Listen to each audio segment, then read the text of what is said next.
In today's lecture, we are going to see HTML5 practicals. So HTML5 हा जो chapter आहे त्याच्यावर base 4 practicals दिले आहेत आपल्याला.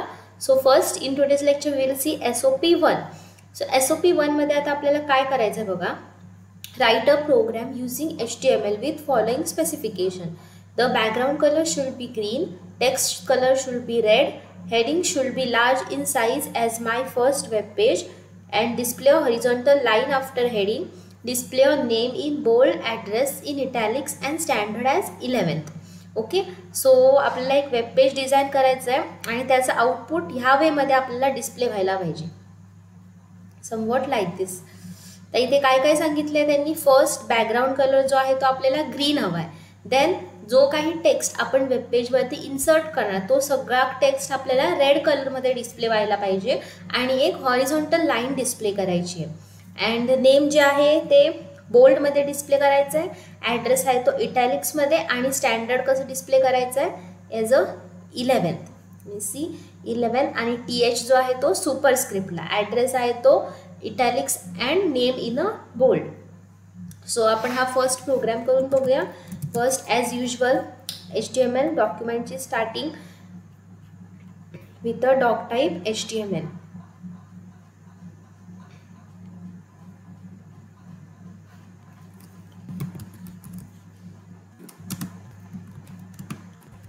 doc type HTML, then head,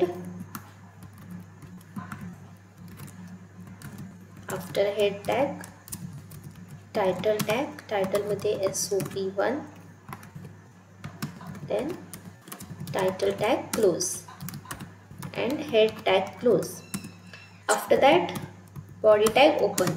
नाव बॉडी टॅगचे कोणते ॲट्रिब्यूट्स यूज करावे लागणार. आपल्याला बॅकग्राऊंड ग्रीन कलर हवा आहे आणि बॉडीवरती जो काही टेक्स्ट आपण इन्सर्ट करणार तो रेड कलरमध्ये हवा आहे. So first BG colour attribute will be used. BG colour means background colour that is a green. Okay, after that बॉडीवरती जो काही टेक्स्ट मी एंटर करणार तो रेडमध्ये हवा आहे. So text attribute will be use. Text equal to red and बॉडीचा tag complete. After that we have to display a heading. Heading display करायचं आहे as a my first web page. Okay, आणि त्यांनी लार्जेस्ट हेडिंग टॅग डिस्प्ले करायला सांगितलं आपण. See the heading should be large in size as a my first web page. Okay, आता heading टॅगचे आपल्याकडे 6 लेवल्स असतात. H1, H2, H3, H4, H5 and H6. H6 is a smallest and largest is a H1. So आपल्याला largest font display करायचं आहे. So we will use H1 tag. H1 टॅगमध्ये heading काय लिहायची आहे. My first web page. My first web page. Okay, and H1 tag close. So ही झाली first condition. Now after this ह्याच्यानंतर काय डिस्प्ले करायचं आहे. Display horizontal line after a heading. So heading नंतर हॉरिझॉन्टल लाईन डिस्प्ले करायची. Horizontal line display करण्यासाठी HR tag use केला जातो. So just HR tag. After that we have to display name in bold, address in italics and standard as 11th. So आपल्याला name आपलं बोल्डमध्ये display करायचं आहे. So for that we are going to use B tag. We have seen this in a text formatting elements, bold, italics, then subscript, superscript. हे सगळे text formatting elements होते. So to display a text in a bold, we will use a B tag, and within that name. Okay, then you can include your name.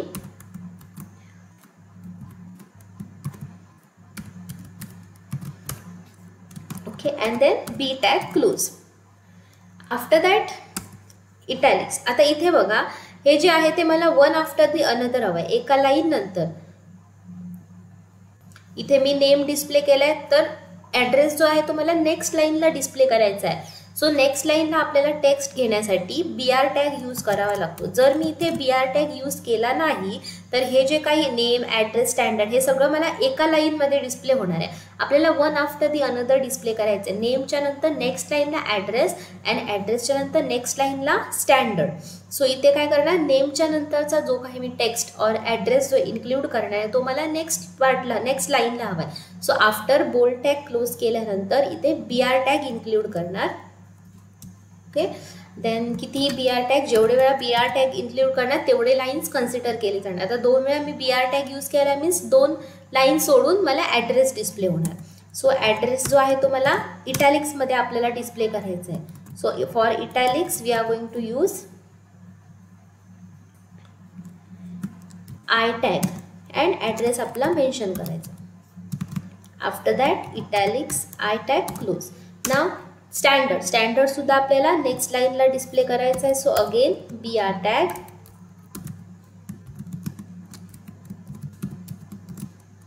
And standard. तर standard आपल्याला का त्यांनी काही condition दिली नाही आहे, bold किंवा इटॅलिक्स नॉर्मल सुद्धा आपण डिस्प्ले करू शकतो. स्टँडर्ड 11. नाव TH जो आहे तो आपल्याला सुपरस्क्रिप्टला हवा आहे in this way. So TH जो कंटेंट आपल्याला सुपरस्क्रिप्टमध्ये हवा आहे त्याला आपण SUP टॅगमध्ये प्लेस करणार. TH आपल्याला वरच्या पोझिशनला हवा आहे. So TH will be placed within opening and closing SUP tag. Okay, so आपण सगळे कंडिशन्स कन्सिडर केले आहेत. And after that last body tag close and HTML close. Now we will save this.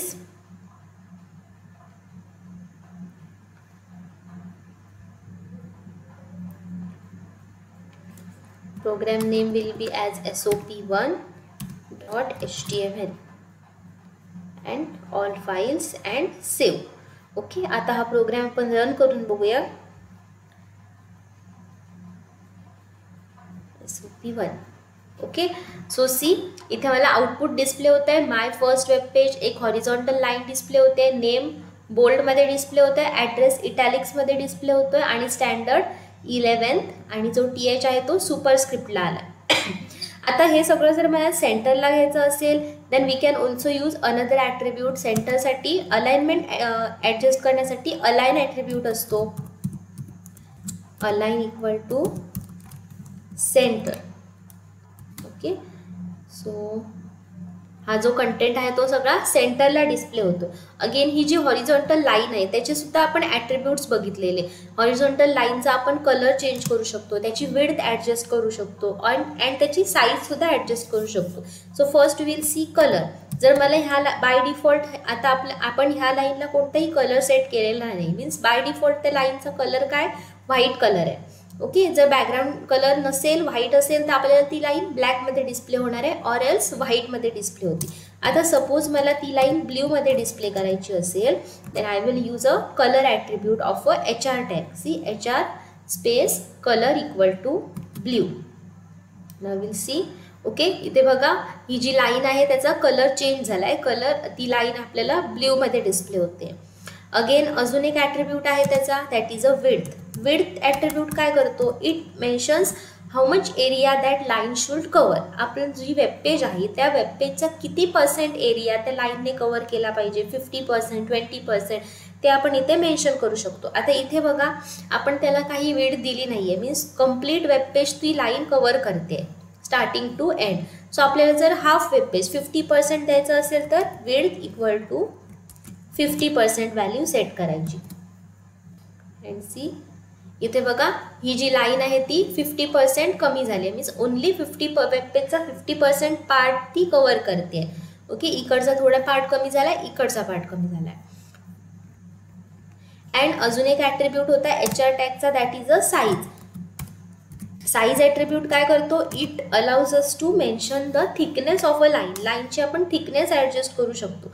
आता इथे बघा ही लाईन खूप thin display होते सो त्याची आपल्याला थिकनेस इन्क्रीज करायची असेल तर आपण काय त्याच्यात व्हॅल्यू द्यायची लाईक 5 or 6 किंवा कोणतीही व्हॅल्यू एंटर करायची and as per that value जेवढी आपण थिकनेस मेन्शन केली आहे तेवढी थिक लाईन आपल्याला ती डिस्प्ले केली जाणार आहे.